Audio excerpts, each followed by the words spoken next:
হযরত মাথায় নেন, ভুল আমাকে বুঝবেন না। বড় পীর সাহেব এই ঘরের দরওয়াজার কাছে এসে দাঁড়িয়ে সালাম দিলেন, মায়ের কাছে অনুমতি চাইলেন। মা জননী অনুমতি দিলেন, তিনি ঘরের ভিতরে প্রবেশ করলেন। আল্লাহর প্যারা বান্দা বড় পীর আব্দুল কাদিরুল জিলানী তিনি ঘরের ভিতরে ঢুকে আম্মা জানকে লক্ষ্য করে বললেন, মা আমি আমার ওস্তাদের থেকে বাড়ি এসেছি একটা কথা একটু জানার জন্য। ও জননী মা, আপনি যদি আমায় অনুমতি দেন তো আমি ওই কথাটা আপনার জিজ্ঞাসা করতে পারি। পিতা মাতার সঙ্গে কেমন ভাবে কথা বলতে হয় বড় পীর সাহেবের কাছ থেকে শিক্ষা নেন। বড় পীর সাহেব মাকে জিজ্ঞাসা করলেন, মা কথাটা বলবো কি? মা জবাব দিলেন, বাবা দুনিয়া জমিনে তোমার আব্বা বেঁচে নেই। ও বাবা, আমি তোমার মা, তোমার পিতা এবং মাতা উভয়ের আদর যত্ন দিয়ে তোমায় লালন পালন করতেছি। কি জিজ্ঞাসা করবে বাবা, তুমি তাড়াতাড়ি করো। বড় পীর আব্দুল কাদের জিলানী রহমাতুল্লাহ আলাইহি তার মাকে জিজ্ঞাসা করলেন, মা আমি যখন আপনার গর্ভে ছিলাম, আপনি যখন আমায় গর্ভে রেখে দিয়েছিলেন, ও জননী মা আপনার গর্ভে থাকা অবস্থাতে আপনি কি কোনো হারাম কাজ করে ফেলেছিলেন? আমার ভাই আলোচনা এখানে নয়, ফিরে চলুন। আমি আপনাদের বোঝাচ্ছিলাম দয়ার নবী রাসূলুল্লাহ সাল্লাল্লাহু আলাইহি ওয়াসাল্লাম তিনি শিক্ষার মর্যাদা বুঝেছিলেন বলে জাতিকে শিক্ষিত হওয়ার জন্য অনুরোধ করেছিলেন।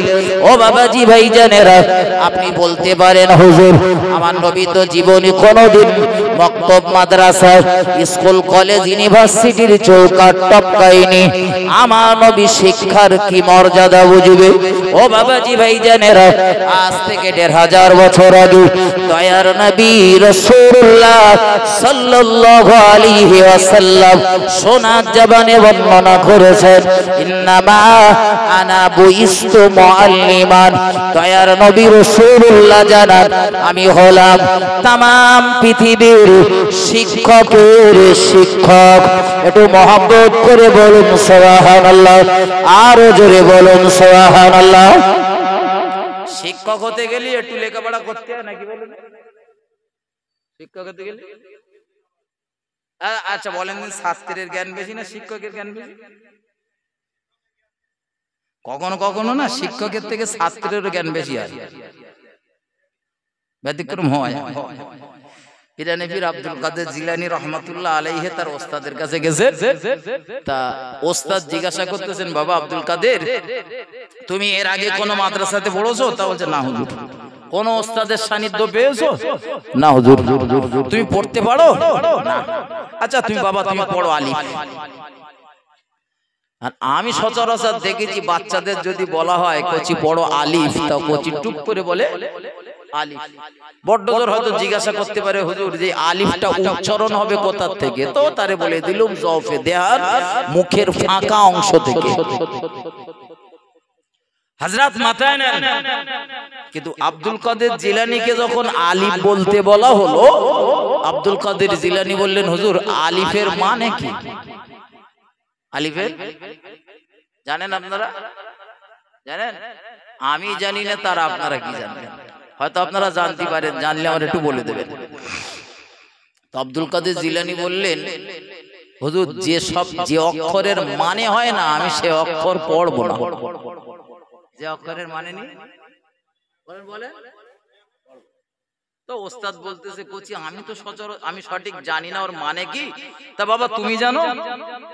তা আব্দুল কাদের জিলানী তখন মাথা নেড়ে বলতেছেন, হুজুর আমি জানি, আমি জানি। তা কোচি তুমি কি জানো একটু পড়ো না, বলো আলিফের মানে কি? তো পিরানে পীর দস্তগীর মহিউদ্দিন আব্দুল কাদিরুল জিলানী রহমাতুল্লাহ আলাইহি পড়তে লেগেছেন আয়াতুল কুরসিটা।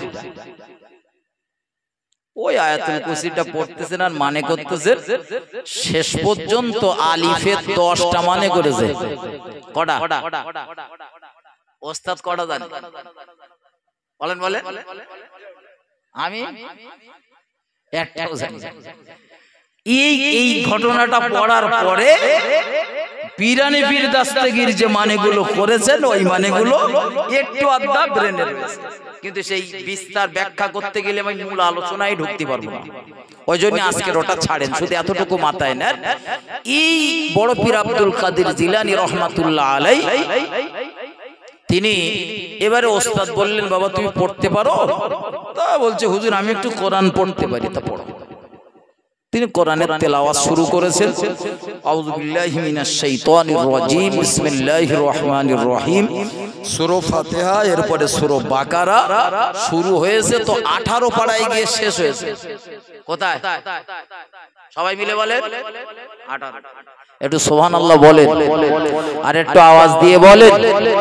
কেউ কেউ বলেছেন যে পীরানে পীর বড় পীর সাহেব হুজুর তিনি মায়ের গর্ভ থেকে 18 পারা কোরআনের হাফেজ হয়েছিলেন, আল্লাহ ভালো জানেন।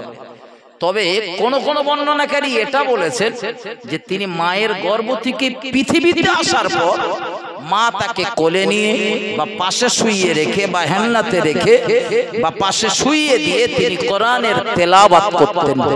কারণ বড় পীর আব্দুল কাদের জিলানীর আম্মা জান ছিলেন 18 পারা কোরআনের হাফেজা, তিনি এই কোরআন তেলাওয়াত করতেন। বাচ্চাটা দীর্ঘদিন ধরে মায়ের মুখ থেকে এই কোরআনের তেলাওয়াত শুনে শুনে শুনে শুনে মাদ্রাসায় যাওয়ার আগ পর্যন্ত বড় পীর সাহেব 18 পারা কোরআনের হাফেজ হয়ে গিয়েছিলেন। একটু মহব্বত করে বলুন সুবহানাল্লাহ। বেরেন খারাপ বড় পীর সাহেব বেরেন, হ্যাঁ বেরেন না। এরপরে বড় পীর সাহেব একদিন বাড়ি এসেছেন মাদ্রাসা থেকে, ঘরের দরজাতে দাঁড়িয়েছেন, ঘরে ঢুকতেছেন না, নিজের বাড়ি বলল ঘরে ঢোকে না, দরজার থেকে একটুখানি সাইডে দাঁড়িয়েছেন, যেটা শরিয়ত বলেছে। কারোর বাড়ি ঢুকতে গেলে অনুমতি নিতে গেলে সোজা ঘরের দরজা সোজাসুজি দাঁড়াতে নেই। ওই বাড়ির মহিলারা কি অবস্থাতে রয়েছে না রয়েছে আপনার নজর পড়তে পারে, ওরা বেউজ্জতি হতে পারে। এজন্য একটু সাইডের দিকে দাঁড়িয়ে, দরজা ছাড়া একটু সাইডের দিকে দাঁড়িয়ে সালাম দিতে হয়। সালামের জবাব পাওয়া গেলে অনুমতি নিতে হয়। আমরা সব করি, কথা বলে করি করি আর কথা বলে চুপ থাকা মানে হ্যাঁ, চুপ থাকা মানে হ্যাঁ, এটা করবেন। এটা রাসূলুল্লাহর আদর্শ। রাসূলুল্লাহ কোন জায়গা থেকে যাওয়ার অনুমতি নিলে এইভাবে সালাম দিয়ে অনুমতি নিয়ে তারপরে প্রবেশ করতেন। এটা রাসূলের আদর্শ।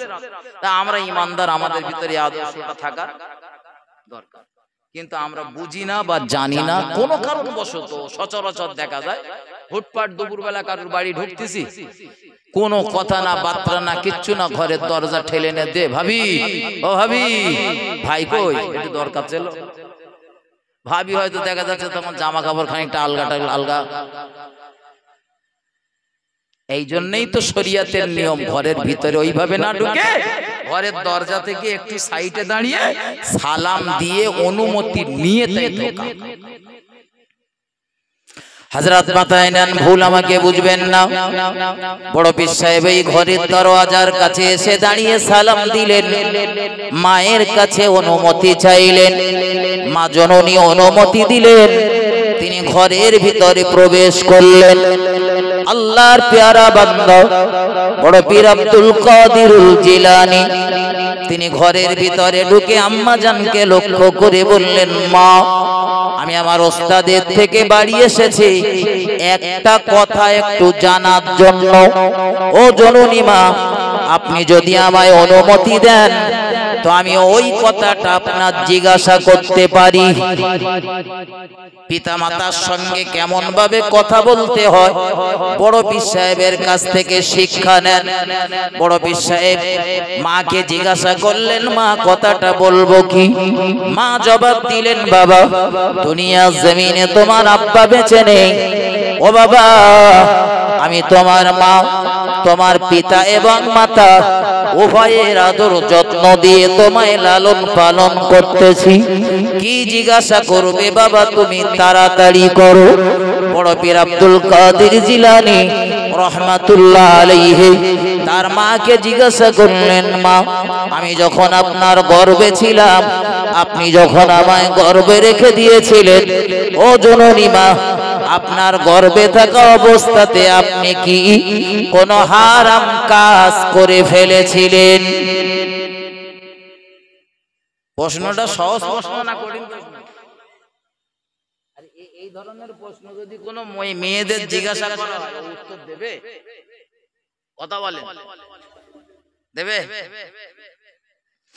বড় পীর আব্দুল কাদের জিলানীর মা বলতেছেন, কচি আমি তো কোনো খারাপ কাজ কখনো করিনি, সে তুমি আমার পেটে থাকা অবস্থাতে হোক বা যখন তুমি আমার পেটে আসনি তখন হোক, কোনো অন্যায় কাজ আমি করিনি। কিন্তু বড় পীর সাহেব আবার জাপটে ধরেছেন, মা ভালো করে চিন্তা করে দেখেন, আমি পেটে থাকা অবস্থাতে আপনি নিশ্চয়ই কোনো একটা হারাম কাজ করেছেন, নাইলে আমার এরকম অবস্থা হবে কেন? এত পড়াশুনো করি, এত পড়াশুনো করি, কিন্তু আমার সব পড়াশুনো ব্রেনে থাকে না। সব পড়াশুনো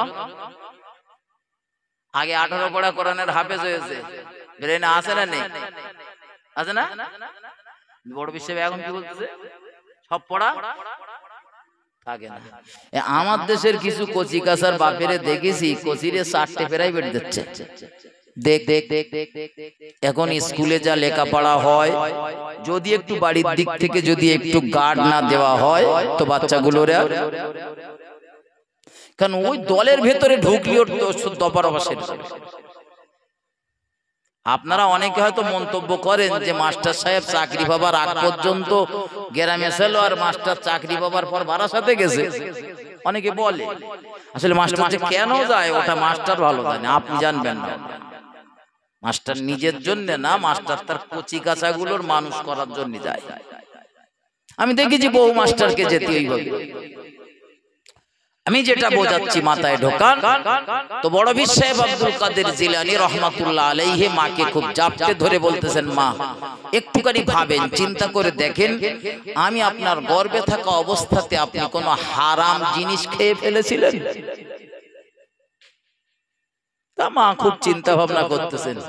আমাদের যে কোচিগুলো দেখবেন, কোচির বাপ 4টে প্রাইভেট রেখে দিয়েছে, তারপরেও মাঝে মধ্যে হুজুরির কাজ যায়, হুজুর সামনে পরীক্ষা, একটু কলম পড়ে দেন না, একটা তাবিজ করে দেন না, বলে না?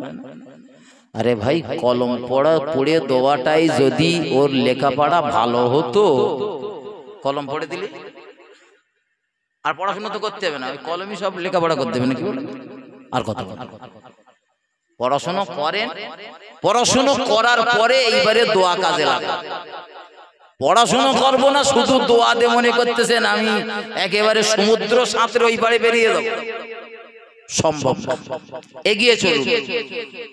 কিন্তু যে মানুষগুলো যায়, আমি তাদের অনেকের সঙ্গে কথা বলে দেখেছি, বলে আমার কোচির 4টে প্রাইভেট দিছি, তারপরেও লেখাপড়া খুব ভালো, খুব ভালো হচ্ছে না, ব্রেনে ধরে রাখতে পারে না।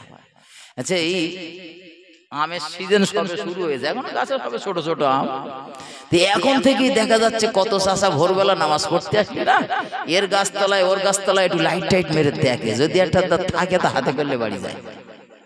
আছে না নেই? মধ্যমপুরি নেই আছে? আমি কটা চাষারে এ পর্যন্ত জিজ্ঞাসা করেছি, চাচা তুমি ফজরের নামাজ পড়েছো আর নামাজ পড়ে পরের গাছের আম কুড়িয়ে এলে বাড়ি যাচ্ছ?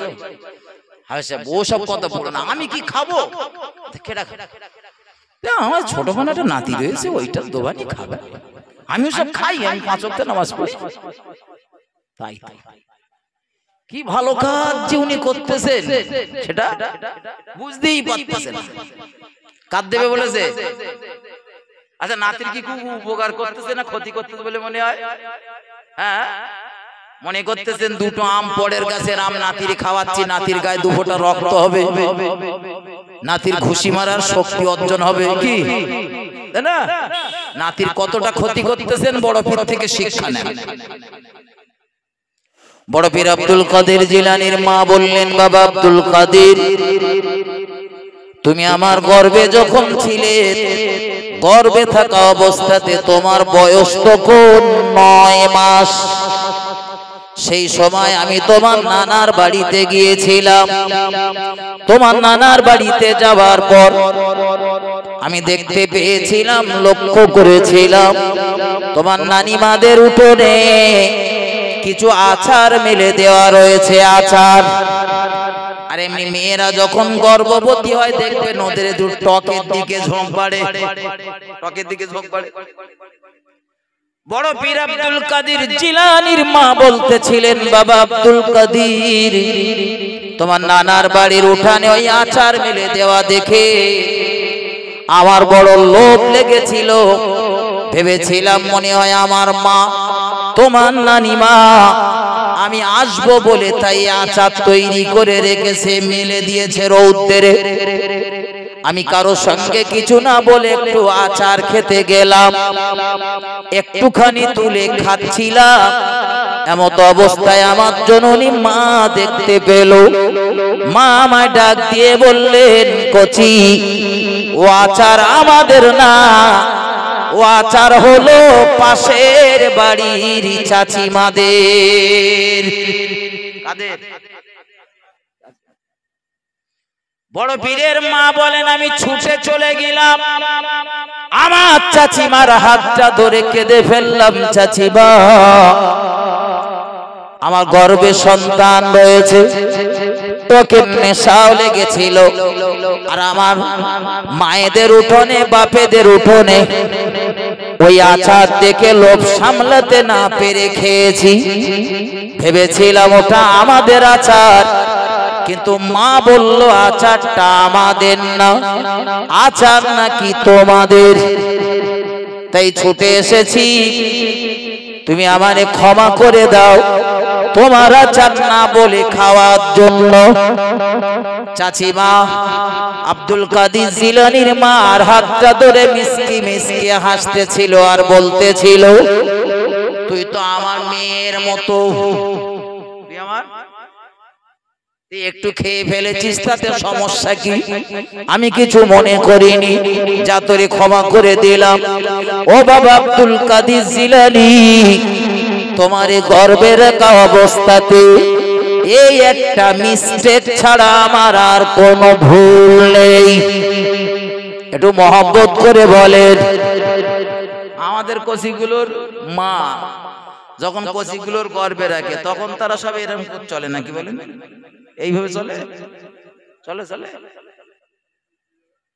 আব্দুল কাদের জিলানী মায়ের সামনে দাঁড়িয়েছেন, মায়ের হাতটা ধরে চোখের পানি ছেড়ে দিয়ে বললেন, মা, আমি গর্ভ থাকা অবস্থাতে আপনি যদি আপনার বাপের বাড়িতে গিয়ে পরের আচার না বলে খেতেন, মা, আমার ব্রেন কমজোরি হতো না। ওই পরের আচার না বলে খাওয়ার জন্য ওই হারাম মাল আমি তোমার পেটে থাকা অবস্থাতে ঢোকার জন্য আমার ব্রেন আল্লাহ কমজোরি করে দিয়েছে। এজন্য আমার সব পড়া মনে থাকে না। বিশ্বাস করেন, যারা কোচিগা লেখাপড়া শেখানোর জন্য তাবিজ আনতে যায়, আমি অধিকাংশরে বলি, ভাই তাবিজ লাগবে না, কোচিগুলোর ভেতরে যেন হারাম মাল না ঢোকে সেই চেষ্টা চালা, তাবিজ ছাড়াই কাজ হবে ইনশাআল্লাহ। আমি খাবো না, নাতির দেবো। আমি খাবো না, নাতির তো আগুন লাগিয়ে দিচ্ছে। আমার ভাই জানেন, এগিয়ে চলুন। আমি আপনাদের যে কথা শোনাচ্ছিলাম, দয়ার নবী রাসূলুল্লাহ সাল্লাল্লাহু আলাইহি ওয়াসাল্লাম শিক্ষার এত মর্যাদা দিয়েছিলেন। দয়ার নবী রাসূলুল্লাহ তার জীবদ্দশাতে বদরের যুদ্ধের ময়দানের পর যে বন্দীগুলোরে মুসলমানেরা আটক করেছিলেন, তার ভিতর থেকে শিক্ষিত বন্দী যারা ছিল তাদের দ্বারা আল্লাহর নবী মুসলমানদের ঘরের বাচ্চাগুলোরে লেখাপড়া শিখিয়ে নেওয়ার জন্য, অক্ষর জ্ঞান করিয়ে নেওয়ার জন্য নিঃস্বার্থভাবে তাদের ছেড়ে দিয়েছিলেন। অথচ যারা মূর্খ, যারা অজ্ঞ, যারা নিরক্ষর, যারা লেখাপড়া জানতেন না, তাদের ছেড়ে দেওয়ার ক্ষেত্রে দয়ার নবী রাসূলুল্লাহ কিছু মুক্তিপণ নিয়ে ছেড়ে দিয়েছিলেন, জাতিকে ইজ্জতওয়ালা বানানোর জন্য। জাতির চরম দুশমনদের থেকেও দয়ার নবী শিক্ষা নিয়ে রাসূলের ছোট ছোট সাহাবাদের ছোট ছোট বাচ্চাগুলোর শিক্ষিত করে তুলেছিলেন। একটু মহব্বত করে বলুন সুবহানাল্লাহ, আরো জোরে বলুন সুবহানাল্লাহ। আর আমরা সেই লেখাপড়া থেকে বহু যোজন দূরে। আমি অনুরোধ করতেছি ভাই, কচি কাঁচাগুলোর লেখাপড়া শেখার, রাসূলের আদর্শ বাস্তব জীবনে রূপ দেন। নবী বাচ্চাগুলোর লেখাপড়া শেখানোর জন্য বিরাট মেহনত করেছেন, সেই মেহনতটা আমাদের ভিতরেও জায়গা পাক।